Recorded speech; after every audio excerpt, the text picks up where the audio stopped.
Hey all right and welcome to all in today's discussion, जहां हमें बचपन से सिखाया जाता है अतिथि देवो भव, यानी कि मेहमान भगवान के समान है। और जो फॉरेन कंट्री से लोग भारत में विजिट करते हैं उनको भी हम बहुत रिस्पेक्टफुली ट्रीट करते हैं। ऐसा लगा आपको, क्या अनुभव रहा? मेरे को बिल्कुल पता नहीं था। मैं तो समझा था कि फॉरेन कंट्री के बंदे हैं, इनको चाय पिलाना चाहिए, तो मैंने चाय पिलाया। मेरे को बिल्कुल अनुभव नहीं था कि मेरे को अगले दिन। बट यही सिनारियो इंडियंस के लिए क्या दूसरी कंट्रीज में सेम है? तो इसी मुद्दे को हम डिटेल में डिस्कस करने वाले हैं। ये बहुत कंसर्निंग इशू है अभी इंडिया के बेसिस में। आयरलैंड एक आइलैंड नेशन है ग्रेट ब्रिटेन के ऊपर। आप इंग्लिश चैनल को क्रॉस करेंगे तो आपको आयरलैंड देखने को मिलेगा।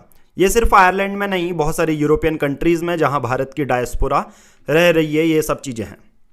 रिसेंटली मीडिया हाउसेस की रिपोर्ट देखिए, इंडियन एक्सप्रेस की, 6 year old Indian girl beaten. और यहाँ पर बात क्या की गई, ये लोग हैं आयरलैंड में और इनसे बोला गया go back to India, dirty Indians, like ऐसी चीज़ें यहाँ पर चल रही हैं आयरलैंड में। ये सिर्फ एक सिनारियो नहीं है, मैं अभी टाइमलाइन भी डिस्कस करूँगा। हालांकि बहुत सारे जो इंडियन ओरिजिन लोग हैं वो इसके अगेंस्ट प्रोटेस्ट कर रहे हैं। हम इस पूरी वीडियो में 5 प्रैक्टिकल सॉल्यूशन भी देखेंगे, ऑल्टरनेट तरीके से कौन कौन सी चीज़ें भारत सरकार कर सकती है, हमारे जो इंडियन डायस्पोरा आयरलैंड में रह के कर सकती है, उसको भी डिस्कस करेंगे। बट सबसे पहले मुद्दा क्या है उसको समझ लेते हैं। अब इसके चलते हुए जो रेशियल अटैक चल रहे हैं भारतीय लोगों पर, जो भारतीय ओरिजिन के लोग हैं, तो वहाँ के आयरिश क्रिकेटर हैं केविन, उन्होंने भी ये बोला कि ये चीज़ करना गलत है। और साथ ही साथ आयरलैंड के जो प्रेसिडेंट हैं हिगिंस, माइकल डी हिगिंस, इनका भी एक स्टेटमेंट आता है कि बहुत सारे स्टेटमेंट ये हैं कि ये हमारे कल्चर को जो है ख़त्म करेंगे, रीजनेबल प्रिकॉशन लिए जा रहे हैं, सिक्योरिटी मेंटेन की जा रही है, और ये कंडेम कर रहे हैं बेसिकली ये जो पूरा अटैक हुआ है इंडियंस में। वहीं दूसरी ओर जो मिनिस्ट्री ऑफ एक्सटर्नल अफेयर है भारत में, उनका भी स्टेटमेंट आता है, ये आप स्टेटमेंट सुन सकते हैं। Yes, there have been several cases of violence against Indian nationals in Ireland. You would have seen several of these reports. We have strongly taken up this matter with the Irish authorities in Dublin as well as with the embassy here. We take note, or we note that both the President of Ireland as also the Deputy Prime Minister and Foreign Minister, they have publicly condemned these deplorable acts of violence. Our embassy in Dublin is in touch with the victims. They are also in touch with our community members and is extending all possible support. We've also recently, you would have seen, we have issued an advisory for Indian nationals resident in Ireland. We hope that the साथ ही साथ यहाँ पर ये बोला जा रहा है कि जितना भी इंडियन एम्बेसी है डबलिन में, आयरलैंड में, टोटली प्रोटेक्शन दी जाएगी भारतीयों को। बट सिर्फ ये एक इंडिया टू इंडिया या इंडिया टू आयरलैंड ये कम्युनिकेशन सेटअप करना, सिर्फ एक स्टेटमेंट देना काफ़ी है। एक सॉल्यूशन पे भी बात करेंगे, but before going to this we are going to discuss the timeline of this incident, right. आप देखेंगे सबसे इनिशियल में डबलिन आयरलैंड में जुलाई से ये इंसिडेंट शुरू हो रहे हैं, फिर उसके बाद एडलेड ऑस्ट्रेलिया में हुआ, फिर आपको यूनाइटेड किंगडम में देखने को मिला।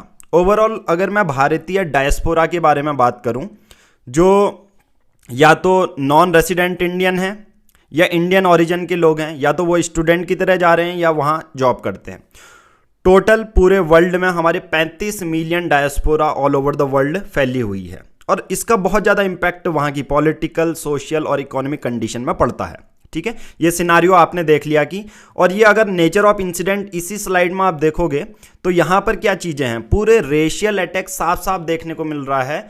यहाँ पर एक जो आप देख सकते हैं कि इंडियन ओरिजिन मैन ही हैं जितने हैं। First incident Indian man in 40s, 23 year old Indian student, Indian origin entrepreneur doctor Santosh Yadav, ये इंसिडेंट आपको देखने को मिलते हैं ऑस्ट्रेलिया, यूरोप में। ठीक है, तो let's talk about the solutions of this. ठीक है, हालांकि हम कह सकते हैं कि हाई लेवल पर, डिप्लोमेटिक लेवल्स पे हमें प्रोटेक्शन बढ़ानी चाहिए, ऐसा हमारे मिनिस्ट्री ऑफ एक्सटर्नल अफेयर ने भी बोला और आयरलैंड के प्रेसिडेंट हिगिंस ने भी बोला। कम्युनिटी सपोर्ट, सेफ्टी नेटवर्क हमें डेवलप करना चाहिए कि इमरजेंसी कॉन्टैक्ट पॉइंट बनाओ, जहाँ पर भी ये चीज़ हो रही है रिपोर्ट करो, ये चीज़ें हैं। अवेयरनेस कैंपेन चलानी चाहिए, ठीक है, कोलैबोरेशन करना चाहिए। But let's talk about the pastel approach. जहाँ पर हम हमारी सरकार क्या कर सकती है, जो समाज की डायस्पोरा है वो क्या कर सकते हैं, उस पर डिटेल में बात करते हैं कि इनका सॉल्यूशन क्या है। हमने ऑफिशियल स्टेटमेंट देख लिया इंडियन गवर्नमेंट का, आयरलैंड का क्या है। Now let's talk about the political solution, कि राजनीतिक तौर पर इसको कैसे सुलझाया जा सकता है। सबसे पहले एक हम इंटरनेशनल अलायंस बिल्ड कर सकते हैं, जैसे United nation, Commonwealth, hate crimes को रिपोर्ट करना, इनको मॉनिटर करना। साथ ही साथ रैपिड रिस्पांस टास्क फोर्स हमें बनानी चाहिए, ताकि एक बायलैटरल डिप्लोमेटिक मैकेनिज्म बना रहे जो भी हेट क्राइम्स को और रेशियल वायलेंस को रिपोर्ट करे। ठीक है। साथ ही साथ दोनों ही देशों की सरकार ने, भारत सरकार ने, जहां जहां इंडिया की डायस्पोरा है, दोनों ही सरकार ने एक फॉर्मल तरीके से म्यूचुअल प्रोटेक्शन ऑफ माइनॉरिटीज़ पर एक हस्ताक्षर करने चाहिए, जहां पर जो माइनॉरिटीज़ हैं या माइग्रेंट्स हैं उनको बचाया जाए। ये तो राजनीतिक तौर पर हमारी सरकार कर सकती है, या ministry of external affair diplomatic ये सॉल्यूशन दे सकती है।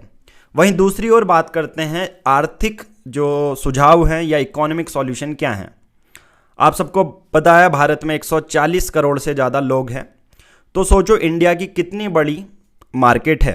तो इंडिया अपने ट्रेड रिलेशन को और लार्ज कंज्यूमर मार्केट का यूज़ कर सके ये इसका सॉल्यूशन ला सकता है। कैसे? जैसे हमने बोला भारतीय डायस्पोरा आयरलैंड में भी है, ऑस्ट्रेलिया में भी है और विभिन्न देशों में है। तो जो इंडियन ओरिजिनल बिजनेस पर्सन हैं उनको इनकरेज करना चाहिए। आप सबको पता है हमारे पीएम जब भी जाते हैं तो डायस्पोरा से बात करते हैं और डायस्पोरा भी बहुत खुश होती है, मानती भी है।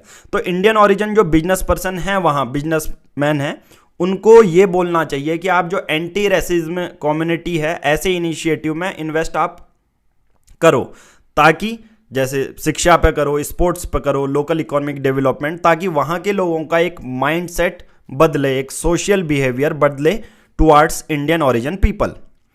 आप देख सकते हैं कंडीशनल एजुकेशनल एक्सचेंज भी हम कर सकते हैं कि यहाँ की हमारी बहुत सारी, देखो आईआईटी की भी बहुत सारी ब्रांचेस हम फॉरेन में, यूएई में, दुबई में खोल रहे हैं।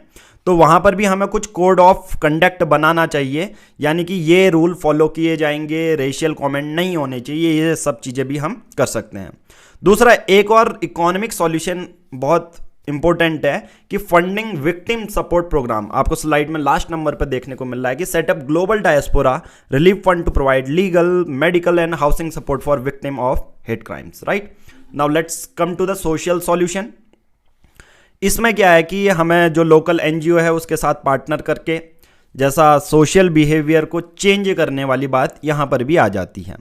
हमें इंडिया के जो पॉपुलर इंडियन क्रिएटर हैं जिनकी वाइडली रीच है अलग अलग देशों में, उनको भी यूज़ करना चाहिए, ताकि एक रेशियल जो अटैक इंडियंस पर हो रहा है ये कम हो। स्कूल लेवल करिकुलम ये तो कोड्स ऑफ कंडक्ट डिसाइड करता है। जो लास्ट सॉल्यूशन हम डिस्कस करने वाले हैं वो सबसे इम्पोर्टेंट है, जहाँ पर बोला जाता है artificial intelligence AI powered early warning system.